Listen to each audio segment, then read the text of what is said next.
விசிகா குண்டர்களால தாக்கப்பட்ட அண்ணன் ஏர்போர்ட் மூர்த்தி அவர்கள் நேற்றைக்கு அவருடைய வீட்டுல இரவோடு இரவாக தமிழ்நாடு காவல்துறையால கைது செய்யப்பட்டிருக்கிறாரு. இதனைத் தொடர்ந்து அவருக்கு ஏற்பட்ட நெஞ்சுவலினால மருத்துவமனையிலையும் அனுமதிக்கப்பட்டிருக்கிறார் ஐசியு பிரிவுல. ஏர்போர்ட் மூர்த்தி அவர்கள் மீது கிட்டத்தட்ட 3 வழக்கின் பிரிவின் கீழாக வழக்குகள் பதிவு செய்யப்பட்டிருக்குது. இந்த வழக்கினுடைய பின்னணி என்ன, இந்த இரவோட இரவா கைது செஞ்சிருக்காருல, இப்போ அவருடைய நிலை என்னவாக இருக்குது, இந்த கேமுக்கு பின்னாடி விசிகாவினுடைய கட்ட பஞ்சாயத்து கும்பலும் அண்ணன் திருமாவளவன் அவர்களும் எப்படி எல்லாம் ரோல் பிளே பண்ணியிருக்காங்க அப்படின்றது குறித்து தான் விரிவாக தெளிவாக பேச இருக்கிறோம். திராவிட மாடல் ஆட்சியில ஒரு பறையத்துறை தலைவரை விமானம் கூட்டி போனாங்க பார்த்துக்கலாம். அன்பான உறவுகளுக்கு நான் அபூபக்கர். வழக்கினுடைய பின்னணி என்னன்றது நமக்கு நல்லாவே தெரியும், இருந்தாலும் சுருக்கமா நான் சொல்லிடுறேன். சனிக்கிழமை காலையில மனு கொடுக்கறதுக்காக டிஜிபி ஆபீஸுக்கு ஏர்போர்ட் மூர்த்தி அண்ணன் போறாரு. ஏற்கனவே தெரியும், அந்த மா.க. ஸ்டாலின் ஆடுதுறை பேரூராட்சியினுடைய தலைவர் அந்த அலுவலகத்துக்குள்ளாக கொலை முயற்சி தாக்குதல் நடைபெறுது. இதற்கு எதிராகத்தான் மனு கொடுப்பதற்காக பாமக கட்சிக்காரங்களோட அவர் போறாரு. அப்ப இவர் வர்றாரு அப்படின்றத தெரிஞ்சுக்கிட்டு என்ன பண்றாங்க அப்படின்னு இந்த விசிகாவினுடைய இந்த ரவுடி கட்ட பஞ்சாயத்து கும்பல் அவர் என்ன பண்றாங்க அப்படின்னா போயிட்டு தாக்குறானுங்க. டிஜிபி அலுவலகத்துக்கு முன்பாகவே, மீடியாவுக்கு முன்பாக, பொதுமக்களுக்கு முன்பாக, காவல்துறைக்கு முன்பாகவே இந்த சம்பவம் நடந்துச்சு அப்படின்றதுதான் நமக்கு பெரிய கேலிக்கூத்தாக இருந்துச்சு. அப்ப தமிழ்நாட்டினுடைய சட்டம் ஒழுங்கு எவ்வளவுக்கு கேடு கெட்டு போய் இருக்குன்றதெல்லாம் நம்ம பேசியிருந்தோம். அப்ப என்ன பண்றானுங்க அப்படின்னா அடிக்கிறானுங்க, சட்டையெல்லாம் கிழிக்கிறானுங்க, இப்படி தாக்கிட்டு வண்டியில நம்பர் பிளேட் கூட இல்லாம கையில தடியோட ஓடிட்டானுங்க. இப்ப இந்த நிலைமையில என்ன பண்றாங்க, அவர் அங்கிருந்து கிளம்பிடுறாரு. இதுக்கு பிறகாக நடந்தது என்ன அப்படின்னா 2 தரப்புலையும் வழக்கு பதிவு செய்யப்படுது. இப்ப 2 தரப்புலையும் வழக்கு பதிவு செஞ்சுட்டாங்க. ஆனா நேற்றைக்கு இரவு அண்ணன் ஏர்போர்ட் மூர்த்தி அவர்களை கைது பண்ணியிருக்கிறாங்க.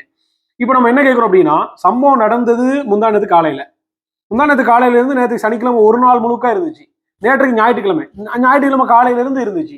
அப்போ 1.5 நாட்கள், கிட்டத்தட்ட 2 நாட்கள் விட்டு நேற்றைக்கு இரவு கைது செய்யணும். ஏன் கைது செஞ்சிருக்காங்க அப்படின்னா, அதுக்கு பின்பாக தான் விசிகாவினுடைய திருமாவளவனுடைய கேம் அரங்கேறி இருக்குது. இவங்க பின்னால இருந்து ஒரு அப்ரோச் நடந்திருக்குது. இதுதான் உண்மை. அது என்னன்றதை நான் சொல்றேன். இப்போ அண்ணன் ஏர்போர்ட் மூர்த்தி அவர்கள் மீது கிட்டத்தட்ட 3 பிரிவின் கீழே வழக்குகள் பதிவு செய்யப்பட்டிருக்குது. அதாவது பழைய ஐபிசி, இப்போ பிஎன்எஸ் சொல்றாங்கல்ல, பாரதிய நியாய சன்ஹிதா, பாரதிய நியாய சன்ஹிதாவினுடைய பிரிவு 296B, அதே மாதிரி 118(1), அதே மாதிரி 351(3), இப்படி 3 பிரிவுல பதிவு செஞ்சிருக்கிறாங்க. 296B அப்படின்றது பொது இடங்கள்ல கெட்ட வார்த்தை பேசுறது, இது பதிவு செஞ்சிருக்கிறாங்க. அதே மாதிரி 118(1) அப்படின்றது ஆயுதங்களை கொண்டு கொடூரமாக தாக்குதல், இந்த பிரிவு கீழே பதிவு செஞ்சிருக்கிறாங்க. 351(3) இது மிரட்டல் விடுத்தல், கொலை மிரட்டல், நான் கொன்றுவேன், கையை உடைச்சிருவேன், காலை உடைச்சிடும் அப்படின்னு கிரிமினல் இன்டிமிடேஷன் கொடுக்கக்கூடிய இந்த 3 பிரிவுகள் கீழே போட்டுருக்காங்க. இதுல 118(1) அந்த பிரிவு அப்படின்றது ஆயுதம் கொண்டு தாக்குதல் அப்படின்றது நான் பெயிலபிள் அஃபென்ஸ். அப்ப பிணையில வெளிவர முடியாத அளவுக்கு ஒரு செக்ஷனை உள்ள போட்டு இவங்க என்ன பண்ணிருக்காங்க, நேற்றைக்கு இரவு கைது செய்யப்பட்டிருக்கிறாரு. இப்ப நாம என்ன கேட்கிறோம் அப்படின்னா, இதே மாதிரியான ஒரு எஃப்ஐஆர் அந்த தரப்புலையும் போட்டீங்கல்ல, ஏர்போர்ட் மூர்த்தியை கைது செய்யக்கூடிய நீங்க ஏன் அவங்கள கைது செய்யல? அவங்க ஓன கன்ஃபெஷன் கொடுத்துருக்காங்க. யாரு? விசிகா கட்சிக்காரங்க. நேரத்துல இருந்து விசிகாவுடைய ஐடி விங் உட்பட என்ன பரப்புனாங்க, எங்க தலைவரை ஏர்போர்ட் மூர்த்தி தப்பா பேசிட்டாரு, அதனாலதான் நாங்க அடிச்சோம் அப்படின்றத அடிச்சதை ஒத்துக்கிட்டாங்க. சோசியல் மீடியா முழுமைக்கும் பேசி இருக்கிறாங்க. அப்ப இப்படி பேசி போட்டு இப்ப என்ன விட்டுறாங்க அப்படின்னா, அவர் கத்தி வச்சிருந்தாரு, கத்தியால தாக்கிட்டாரு. இப்ப இதுலயும் அந்த செக்ஷனை போட்டிருக்காங்களா, 118(1) ஆயுதம் கொண்டு தாக்குதல் அப்படின்னு. அவர் வேணுமென்றே தாக்குனாரா? இல்ல. மாறாக இது எதுக்கு கீழே வரும்னா 118(1)க்கு கீழே வராது. பிஎன்எஸ் படிச்ச அத்தனை பேருக்கும் தெரியும், இந்த என் கையில இருக்குது அதே புத்தகம். பிஎன்எஸ் 34வது பிரிவும் 35வது பிரிவும் எதை பத்தி பேசுது அப்படின்னா, ரைட் டு பிரைவேட் டிஃபென்ஸ். ஒருத்தரை தற்காத்துக் கொள்வதற்கான உரிமை வழங்கி இருக்குது. இப்போ ஒருத்தன் அடிக்க வர்றான், ஒருத்தனை கொல்ல வர்றான், ஒருத்தனை கொடூரமா தாக்க வரான் அப்படின்னா கையை கட்டிக்கிட்டு வாயை பொத்திக்கிட்டு நிக்கிறதுக்கு சட்டம் சொல்லல. ஐபிசியா இருக்கட்டும், பிஎன்எஸ்ஆ இருக்கட்டும், குற்றவியல் சட்டத்தினுடைய அடிப்படை என்னன்னா, உன்னுடைய உயிருக்கோ உடலுக்கோ உன்னுடைய பொருளுக்கோ ஒருத்தர் தீங்கு விளைவிக்க வர்றான், கொடூரமா உன்னை தாக்க வர்றான் அப்படின்னா உன்னுடைய பொருளையும் உன்னுடைய உடலையும் உன்னுடைய உயிரையும் தற்காத்துக் கொள்வதற்கான உரிமை உனக்கு இருக்குது. அது அடிப்படை உரிமை, ரைட் டு பிரைவேட் டிஃபென்ஸ்ன்றது ஐபிசி சட்டம் சொல்லி இருக்குது. பிஎன்எஸும் அதான் சொல்லுது. சரி, இதுல என்ன சொல்லுது? 34வது பிரிவு படிப்போமா?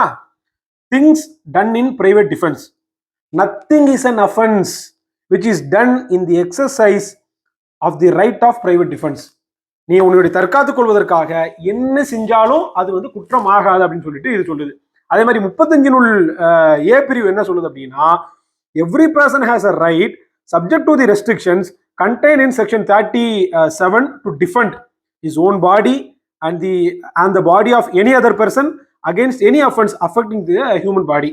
அதாவது உன்னை தற்காத்துக் கொள்வதற்கும் இன்னொரு நபரை தற்காத்துக் கொள்வதற்கும் கூட நீ ஏதாவது ஒரு அஃபென்ஸ் நீ செய்யற அப்படின்னா அது வந்து அஃபென்ஸா கருதப்படாது அப்படின்னு சொல்லிட்டு 34 சொல்லுது, 35 நூல் ஏவும் சொல்லுது. இது போலீஸுக்கு தெரியாதா? தமிழ்நாடு காவல்துறைக்கு தெரியாதா? இது இல்ல தமிழ்நாட்டு மக்களுக்கே தெரியும் அங்க என்ன நடந்துச்சு அப்படின்னு. இப்ப என்ன பண்றாங்க, இந்த சம்பவம் முடிஞ்சதுக்கு பிறகு ஏர்போர்ட் மூர்த்தி அந்த இடத்த விட்டே போயிடுறாரு. இப்ப நான் என்ன கேட்கிறேன், அடிப்படையில இந்த விசிகா குண்டர்கள் என்ன சொன்னாங்க, டீ கடையில் நாங்க உட்கார்ந்துட்டு இருந்தோம், என் வீடு பின்னாடி இருக்குது, ஏர்போர்ட் மூர்த்தி வந்து இறங்கினாரு, எங்களெல்லாம் தாக்க ஆரம்பிச்சா நாங்க பதிலுக்கு தாக்கணும், இதுதானே அவங்க சொன்னது பிரஸ் மீட்ல. அப்படி நடந்துச்சா? முதல்ல அப்படி எவனா செய்வானா? ஏங்க ஒரு 3 பேர் 4 பேர் கொண்ட ஒரு கும்பலை தாக்குவதற்காக ஒரு கும்பல் வருது அப்படின்னா அதற்கு சம அளவிலான ஆட்கள் வருவாங்க. இல்லைன்னு சொன்னா அதை விட அதிகமான ஆட்கள் வருவாங்க. 3 பேரை தாக்குறதுக்கு யாராவது ஒரு ஆள் வருவானா? சிந்திச்சு பாருங்க. அப்ப அடிப்படையில் பேஸ்லெஸ் அலிகேஷன்ஸ் இது. அப்ப ஏர்போர்ட் மூர்த்தி ஒத்தையில வந்தாரா, இவங்க 3 பேரை தாக்குனாங்களாம். என்ன கேலி கூத்து? அப்ப அவர் ஒத்தையில வந்திருக்கிறாரு, நீங்க 3 பேர் கும்பல போய் தாக்குனீங்க. அதுதான் நேற்றுக்கு வந்து மீடியாஸ்ல இருந்து பார்த்தோம். எல்லாத்தையும் அங்க இருந்த மக்களுக்கு அத்தனை பேருக்கும் தெரியும், போலீஸ்க்கும் தெரியும், எல்லாருக்கும் தெரியும். அங்க இருக்கிற சிசிடிவி ரெட்ரைவ் பண்ணாங்கன்னா மொத்த இதுவும் அம்பலப்பட்டு போயிடும். அப்ப இருக்கிற எவிடன்ஸ் வச்சு நம்ம பார்க்கும்போது ஏர்போர்ட் மூர்த்தியை தான் அவங்க சட்டை கிழிச்சதை பார்த்தோம், செருப்பால் அடிச்சதை பார்த்தோம், தடியை வச்சுக்கிட்டு இது பண்ணதை பார்த்தோம். எவ்வளவு கண்ணிங்கா அந்த வண்டியில வந்திருந்தாங்கல்ல, வண்டியில நம்பர் பிளேட் கலத்தி போட்டு வந்திருக்கிறானுங்க. எப்படி? அப்ப தெளிவாக தெரியுது இவங்க திட்டமிட்டு தாக்கணுன்றத வந்திருக்கானுங்க அப்படின்னு. அப்ப அதுக்கு பிறகு என்ன பண்றானுங்க, போயிட்டு மருத்துவமனையில போய் அங்க மருத்துவமனையில யார் ரிப்போர்ட் வாங்கி விசிகாயினுடைய அந்த கட்ட பஞ்சாயத்து ரவுடி கும்பல் இருக்குல்ல, அது வந்து ஒரு பிரஸ் மீட்டை கொடுத்து அங்க ஒரு நாடகத்தை செட் பண்ணி இதெல்லாம் பண்ணி 2 பக்கமும் எஃப்ஐஆர் போட வச்சாச்சு. எஃப்ஐஆர் போட்டதுக்கு அப்புறம் கைது பண்ணணுமே, அது யார் பண்றது? கைது பண்ண இப்ப 2 பேரும் இது வந்து காக்னிசபிள் அஃபென்ஸ் நடந்திருக்கிறது. காக்னிசபிள் அஃபென்ஸ்னா என்ன? போலீஸ் கண்ணு முன்னாடி நடக்குது. இதுக்கு வந்து வாரண்டோ வேற ஏதோ தேவையில்லை, நேரடியாக அரெஸ்ட் பண்ணலாம்.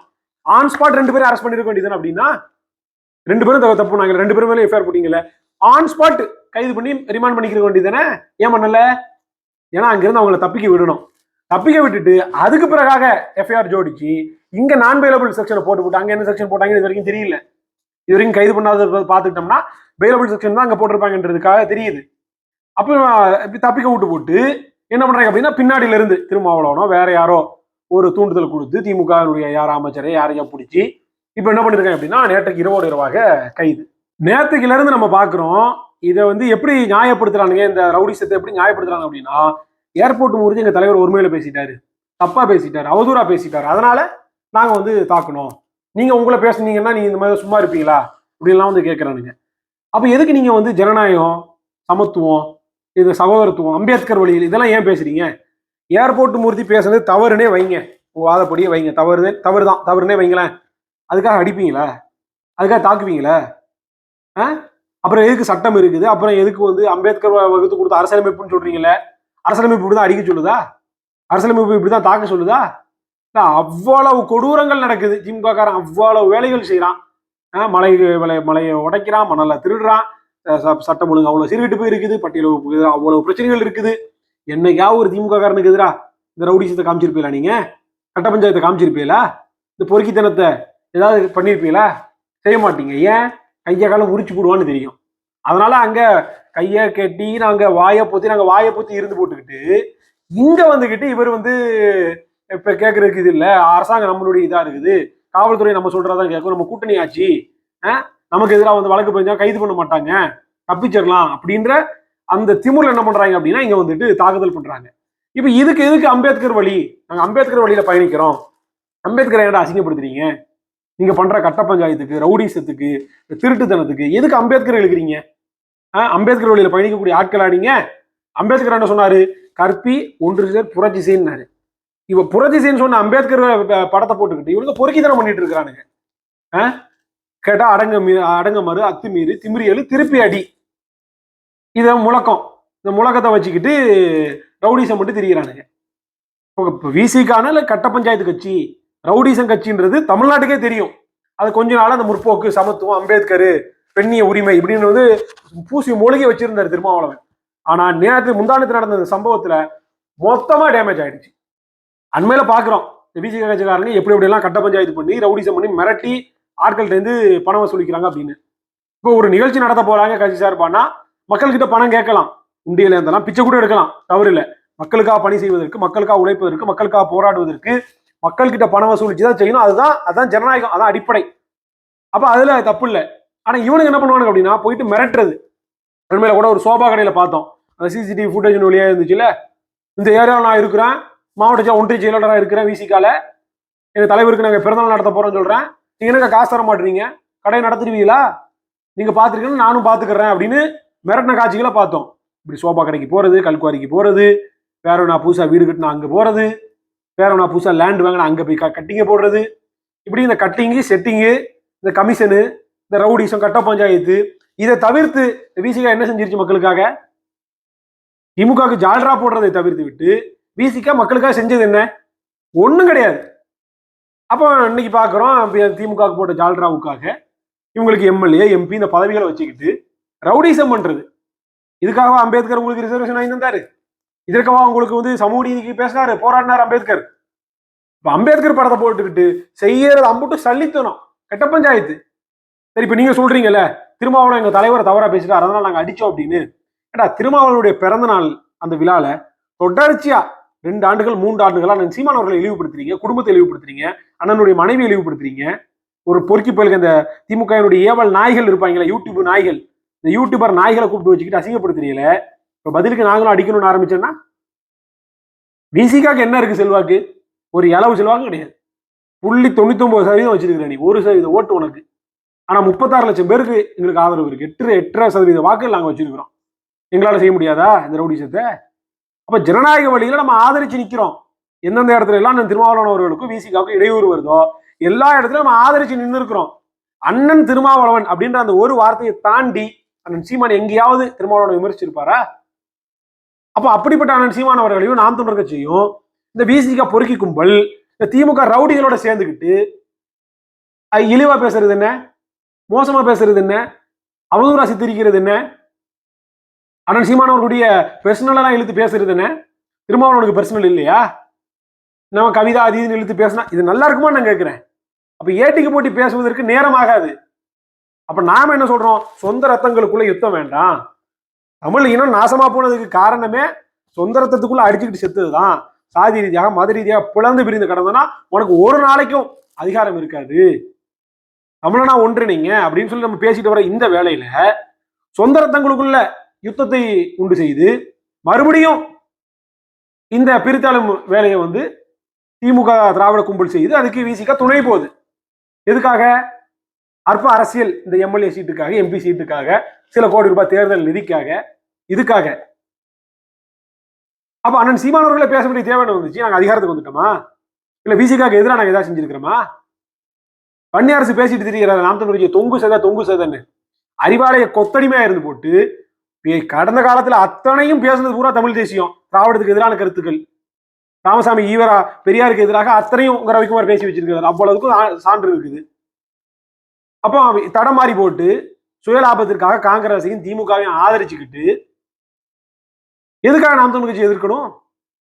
அப்ப யாரும் கருத்து எதிராக பேசிடக்கூடாதா? அமைப்பாய் திருவள்ளுவர்னு புத்தகம் எழுதினாருங்க, நான்லாம் படிச்சுட்டு ஃபயர் விட்டேன். எத்தனையோ பேர் பேசியிருக்கிறேன். திருமாவளவன் அவ்வளவு பெரிய இன்டெலெக்சுவல், உண்மையா இன்டெலெக்சுவல் தான், அதெல்லாம் மாற்று கருத்து இல்லை. ஆனா பண்றது சல்லித்தனமா இருக்குதே, சல்லித்தனமான அரசியலா இருக்குதே, அதான பிரச்சனை. அப்ப எழுத்துல நீங்க காமிக்கிறீங்க பெரிய இன்டெலெக்சுவல் ஃபேஸ், அப்படி புத்தகம் போட்டு நீங்க காமிக்கிறீங்க. அதாவது ஜனநாயகத்தை பத்தி அவ்வளவு எழுதிருக்கிறீங்க. ஜனநாயகத்துல எதிராக இருக்கிறவன் ஒரு கருத்தை சொல்லலாம், அது அந்த கருத்து நமக்கு எதிரான கருத்தாக கூட இருக்கலாம், அந்த கருத்து பொய்யான கருத்தாக கூட இருக்கலாம், அந்த கருத்து நம்மளை இழிவுபடுத்தக்கூடிய கருத்தாக கூட இருக்கலாம். ஆனா அவன் கருத்தே சொல்லக்கூடாதுன்னு சொல்லக்கூடிய உரிமை நமக்கு கிடையாது. அதான் ஜனநாயகம் எழுதிருக்கிறீங்கல்ல அமைப்பாய் திருவள்ளுவம்ல. அப்ப அதை குறைந்தபட்சம் உங்க கட்சிக்காரருக்கு படிச்சு கொடுக்கணும்ல. திமுக கட்சிக்காரங்களோ, திமுக கூட்டணியினரோ, திமுக ஜால்ரா போட அந்த யூடியூப் வெறி நாய்களோ யாரை வேணா அசிங்கப்படுத்தலாம், இழிவுபடுத்தலாம், அவமானப்படுத்தலாம், கிட்ட வார்த்தையில பேசலாம், ஒருமையில பேசலாம், திட்டலாம், என்ன வேணா செய்யலாம், மேடை ஏறி அடிக்க கூட செய்யலாம். ஆனா அவன் மேல வழக்கு போட மாட்டேன், கைது பண்ண மாட்டேன், ஒண்ணும் செய்ய மாட்டேன். ஆனா பதிலுக்கு எதிர்த்தாக்குதல் பண்ணி தற்காப்புக்காக தாக்குதல் பண்ண அண்ணன் மூர்த்தி அவர்களை கைது பண்ணுவோம், வழக்கு போடுவோம், இரவோடு இரவா கைது செய்வோம். அப்படின்னா அப்ப அப்பட்டமான அதிகார துஷ்பிரயோகம். இது அதிகாரத்தில் இருந்துகிட்டு ஆடுது திமுக. எவ்வளவு நாளைக்கு நீ அதிகாரத்தில் இருந்துட போற? எவ்வளவு நாளைக்கு இப்படியே உன்ட்ட இந்த எம்எல்ஏ பதவி, அமைச்சர் பதவி இருந்துற போது நீ ஒரு நாள் கீழே இறங்கி வரணும்ல. அப்ப மக்கள் இவர்களுடைய இதை பார்த்துக்கிட்டு இருக்கிறாங்க. திமுக செய்யக்கூடிய இந்த பொறுக்கித்தனத்தை, இந்த அராஜகத்தை, அதற்கு இந்த விசிகா துணை போகக்கூடிய இந்த செயலை எல்லாத்தையும் பார்த்துட்டு இருக்கிறாங்க. தக்க பாடத்தை கட்டாயம் கற்பிப்பாங்க. ஆனால் மூர்த்தி அவர்களுடைய இந்த கேஸ் ட்ரையலுக்கு போச்சுன்னு வைங்களேன், சத்தியமா நிற்காது. காவல்துறையினுடைய சட்டையை பிடிச்சி அங்க உழுக்கலாம். இவனுக்கு செஞ்சிருக்கக்கூடிய அத்தனை அட்டூழியத்தையும். அவரை தாக்க வர்றாங்க, அதை தடுக்க துப்பு இல்லை. போலீஸ் நின்று வேடிக்கை பார்க்குது. வேடிக்கை பார்த்து போட்டு அவங்கள போக விட்டுக்கிட்டு மருத்துவமனைக்கு போய் டிராமா ஆடி இப்ப வழக்கு போட்டிருக்கு 2 பக்கமும். சத்தியமா கோர்ட்ல நிக்காது இந்த கேஸ். கண்டிப்பாக திமுக அரசு இந்த கேஸினுடைய ட்ரையல் அம்பலப்படும். எழுதி வச்சுக்கோங்க.